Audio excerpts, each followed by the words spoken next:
ఆంధ్రప్రదేశ్ రాష్ట్రం తూర్పుగోదావరి జిల్లా సఖినేటిపల్లి మండలానికి చెందిన గ్రామం ఇది. అందమైన బంగాళాఖాతం సముద్రాన గోదావరి నదీ శాఖ అయిన వశిష్ఠా నది సంగమం చెందిన ప్రశాంతమైన ప్రాంతం అంతర్వేది.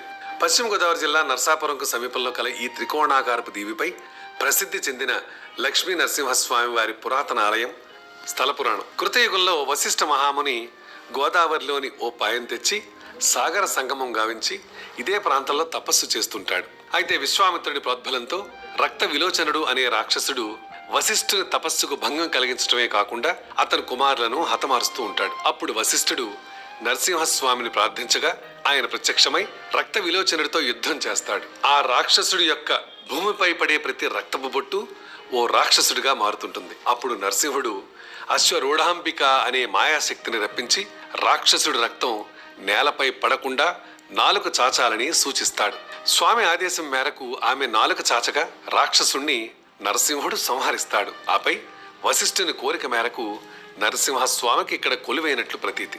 బ్రహ్మరుద్రయాగం చేసిన ప్రదేశం ఒకప్పుడు శివుని పట్ల చేసిన అపచారాలకు ప్రాయశ్చిత్తంగా బ్రహ్మరుద్రయాగం చేయాలని నిశ్చయించి యాగానికి వేదికగా ఈ ప్రదేశాన్ని ఎన్నుకుంటాడు. వేదికగా ఎన్నుకోబడిన కారణంగా ఈ ప్రదేశానికి అంతర్వేదిక అనే పేరు వచ్చిందని చెప్తారు. రక్త విలోచన కథ. ఒకానొక సమయంలో